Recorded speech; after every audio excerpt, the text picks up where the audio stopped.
Mayong adlaw, katawhan sa Dios sa Archdiocese sa Osamis. Akong advance Merry Christmas ninyong tanan.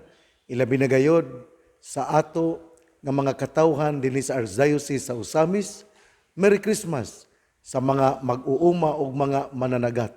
Ako gyung pasalamat sa ato nga mga parokya nga akong nabisitahan agi og Misa de Gallo.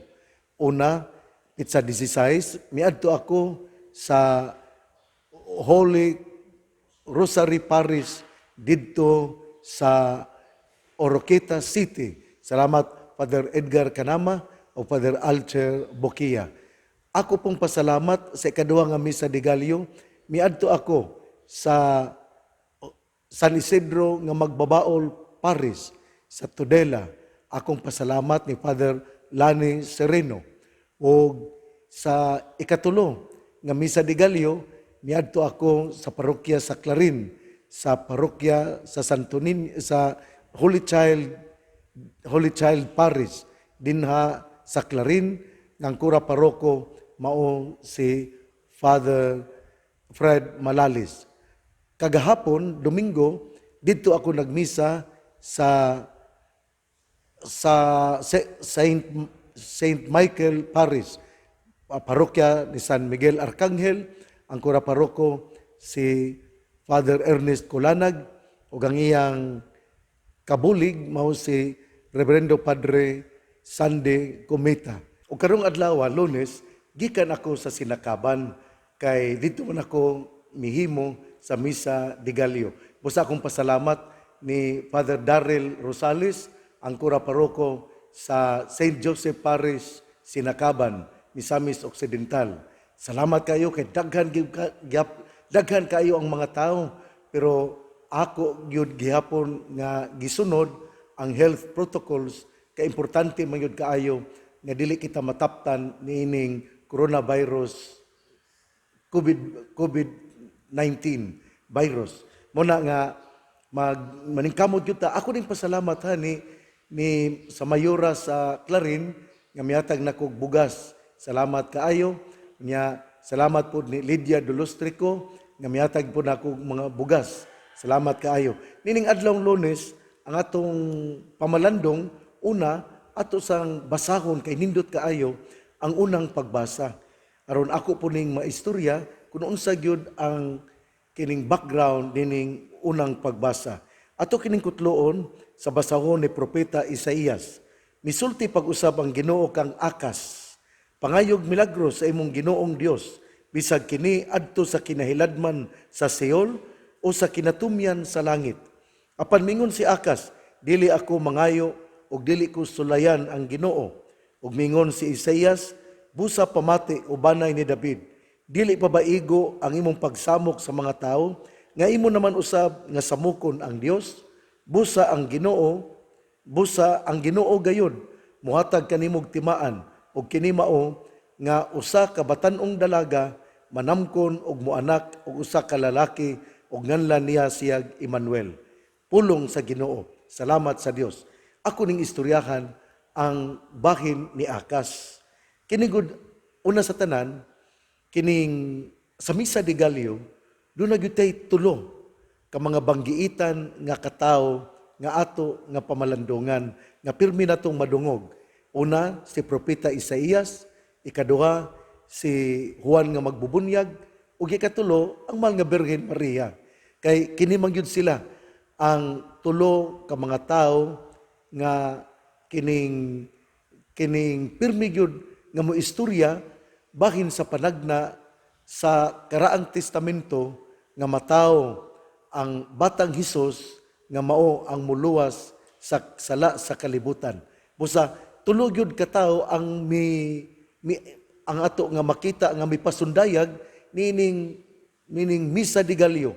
Propeta Isaías, Juan nga magbubunyag o si Maria Santissima ang inahan sa tong Ginoo. Arita ni Akas, kini si Akas hari ni. Unya siyang pagkahari kining duna gyud na siyay kini ang iya lang gisaligan, maura gayud ang iyang gahom. Ang si Propeta Isaías mingon, pangayog milagro. sa imong Ginoong Dios. Bisag kini ato pa sa kinahilad sa Siol o kinatumyan sa langit. Tungod kay si Akas, Hari Akas, sulngon sa mga hari, nag-combine forces man. Nag-combine forces ba? Ang uban nga mga hari, aron mapildi gayod si Hari Akas.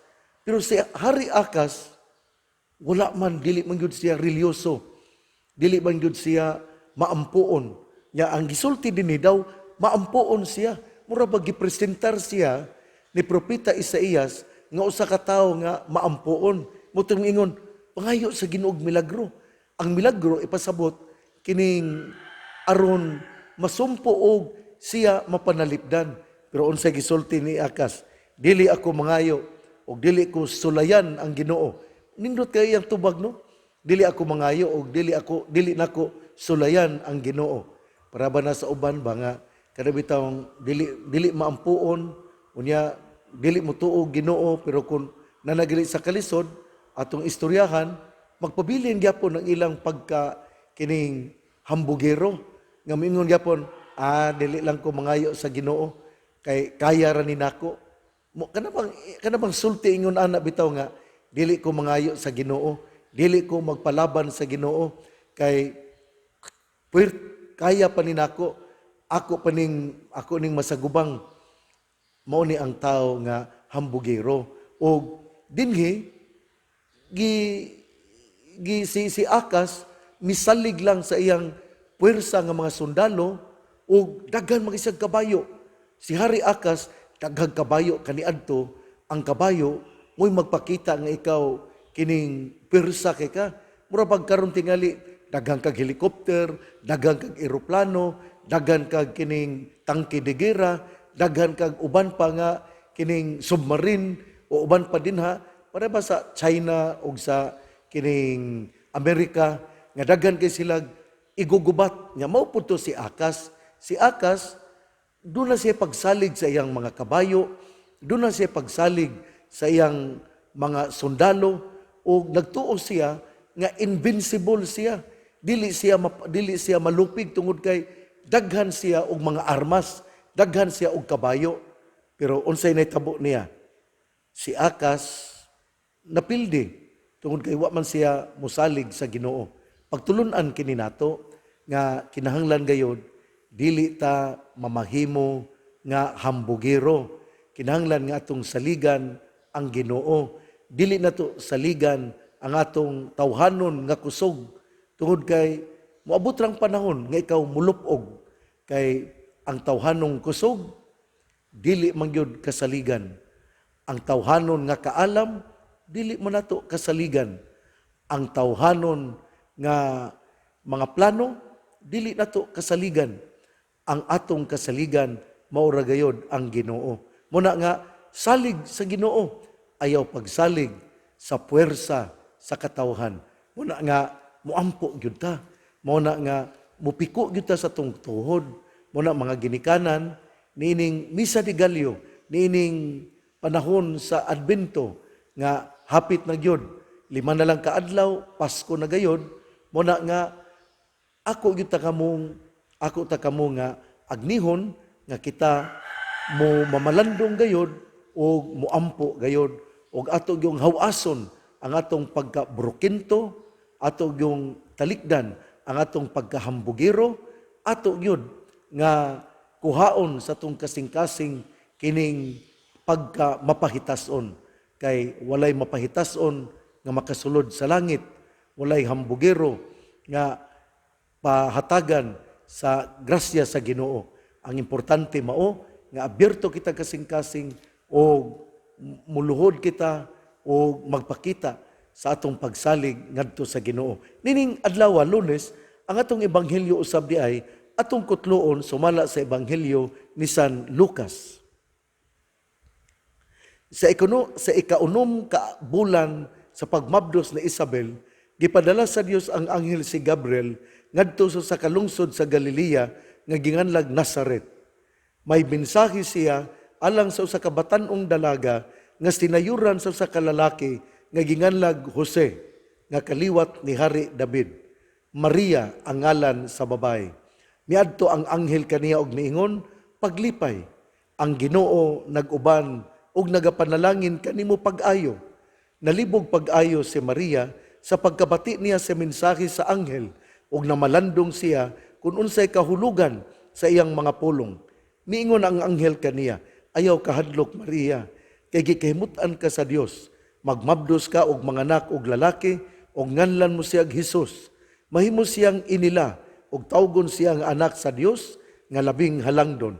Ang Ginoong Dios maghimo kaniyang hari sama siyang katigulangan nga si David ug mahimo siyang hari sa mga kaliwat ni Jacob hangtod sa kahangturan ug dili gayud matapos ang iyang gingharian.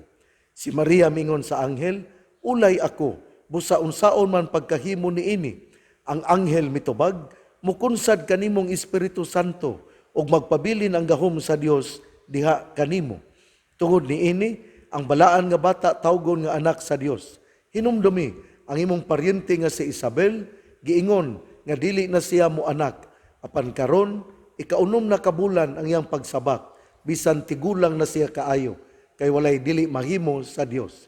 Ningon si Maria, sulugoon ako sa Ginoo, may tabuon ta kanako ang imong gisulti, ug mibiya ang anghel kaniya. Daygon ikaw o Kristo. Una sa tanan, ang atong ibanghilyo gikutlo nato ni San Lucas kapitulo 1 bersikulo 26-38. Ug dinhi ang anghel mipahibalo kang Maria nga siya manamkon pinaagi sa lalang sa Espiritu Santo. Usa kini ka misteryo, usa kini ka pagtulunan sa simbahan nga ang si Maria manamkon o manganak og lalaki. Bisan pag tukion ni ninyo, bisan pag inyo ni nga debatihon, pero pagtulunan kini sa simbahan nga si Maria wala mensahe sa gitawag og original sin, nga si Maria wala hilabti ni Jose o siya nanamkon lamang pinaagi sa gahom sa Espiritu Santo. Ato ning sabton ha, ug ato ning dawaton, kay usa kini ka misteryo, pagtulunan sa simbahan. O ang Katoliko nga dili makadawat, nining maong pagtulunan, dili siya ihingpit nga Katoliko Romano. Kay si Maria, wala man hilabti, wala man hikapa ni San Jose. Si Maria, nanamkon pinaagi sa Espiritu Santo. Ug lisod ka itong kinaiya ni lisod ka ito ang kinabuhi ni Mama Mary. Uy, ngano man tungod kay ikaw kunoy ingnon nga nanamkon ka sa Espiritu Santo. Unya mingon ka sa mga tao nga nanamkon ko sa Espiritu Santo, wala ko hilabti ni Jose. Dili ka kaha ingnon sa katawhan nga nabuang nas Maria. Kay wala biya kay balo ang mga tao nga si Maria puno sa grasya, nga si Maria gipili sa Ginoo, sa Dios Amahan, nga maoy mupakataw, nga mamahimong inahan nga tawhanon ni sa atong Ginoo nga si Hesukristo. Sa to pa ay ang papel ni Maria lisod yun kaayo. Ikaw kuno, wa man kakibalo si Maria pun. Si Maria pun kining nakahibalo siyang nanamkon, pero unsaon niya pagpasabot sa mga tao? Unsaon niya nga dawaton siya sa mga tao? Tingali ma-stress kag yun. Tingali ma-heart attack, tingali kag in-explain. Pero si Maria, ang iyang disposasyon, kalinaw. Kay iya manggidawat ang Ginoo. Ang iyang disposasyon, mao ang pagka mapaubsanon. Kay doon naman siya'y grasya nga nadawat. Ang tao nga nakadawat o grasya, mapaubsanon. Pero ang tao, bisag doon na grasya, pero dili niya po niya gidawaton ang maong grasya, siya madisgrasya. Muna nga, pananglitan ron, dato ka na kaayo. Pero murag wa ni mo dawata nga ikaw dato. Kanabitong nakay panalangin sa Ginoo, pero dili ni mo dawaton nga ikaw nahatagan og panalangin. Ang resulta mawala ang imong panalangin. Ngano man, kay wala man nimo gitimbaya pagdawat ang grasya sa Ginoo. Muna importante kaayo nga we have to appreciate the blessings coming from God. Because if we do not know how to appreciate the blessings coming from God, then it will disappear from you. Parihargon agod nga panalangin nga naa nimo pero dili nimo ipaambit. Maman bitaw nining Pasko, ang unang mipaambit mao ang Ginoo nga ang Dios Amahan. Unya sa iyang pagpaambit sa iyang anak si Jesus, mipaambit usab kanato sa iyang kinabuhi. Nagpakamatay siya sa krus aron kita mahatagan og kinabuhi. Sa ato pa diay kada bitong pinaagi sa pagpaambit, kita nakadawat og pinaagi usab sa atong pagdawat, ato usab kini nga gipaambit sa uban. Kung mutuo lang ka nga kung ikaw makadawat og panalangin og kung kini imong ipaambit, pilo-piloon sa Ginoo ang maong paambit nimo nga imong napaambit, puno ka gyud sa grasya. Pero kung dili gali ka mutuo nga ang panalangin nga imong madawat unya imong ipaambit og pilo-piloon sa Ginoo, adi gyud ka pod makadawat og panalangin. Muna nining Pasko, paambit lang. Ayaw paguna-huna nga ikaw hatagan kay ang Ginoo ray mahibalo unsaon sa paghatag kanimo.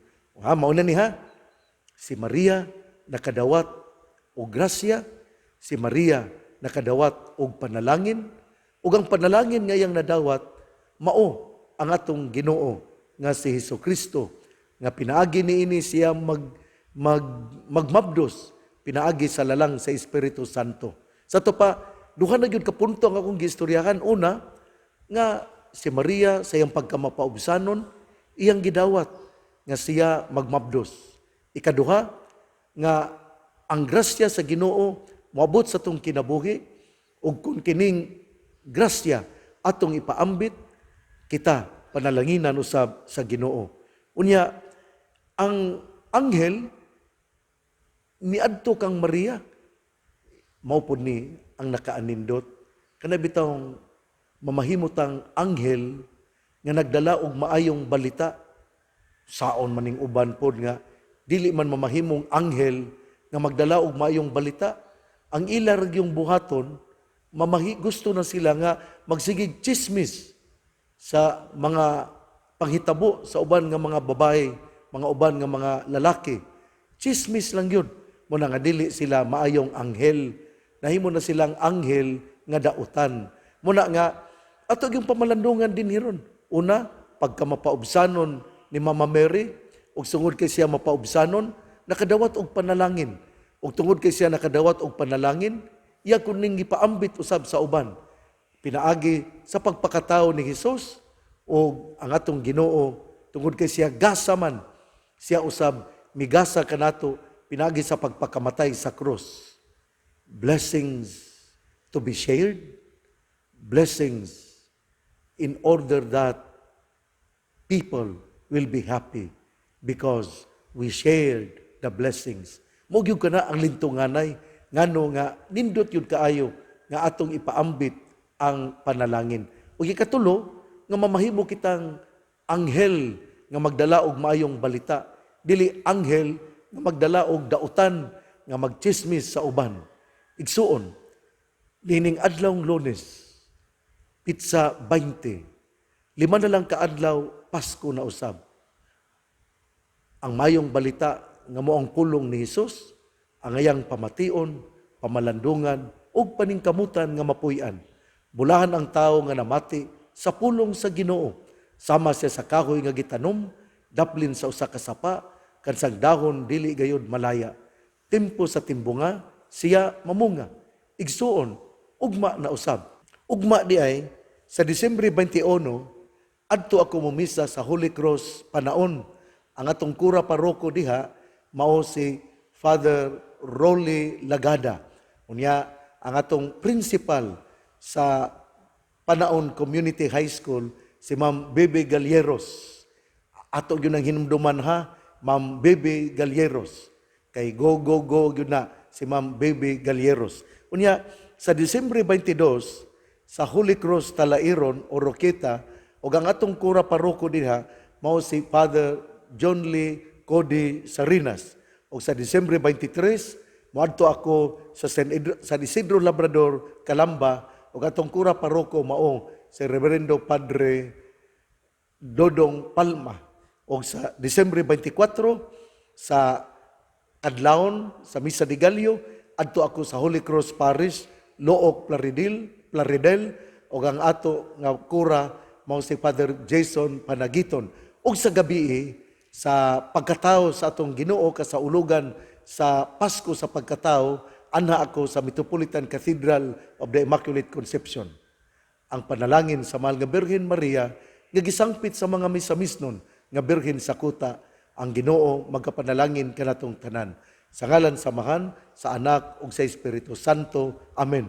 Sa Birhen sa kuta dihay, sa kuta shrine, ang misa labi na kon Pasko murag Domingo gihapon na ay misa sa alas 6:30 sa buntag sa Pitsa 25, anay misa sa alas 3:45 ug ganapoy misa sa alas 5 sa hapon. Mausab sa matag Domingo sa kining Domingo pod na misa gyapon sa alas 3:45 ug alas 5 sa hapon. Labi na kay kining sa Pitsa 26 ako man naman Pasko naman pod kay Domingo man kana. Salamat natong tanan, advance Merry Christmas ug advance Happy New Year 2022.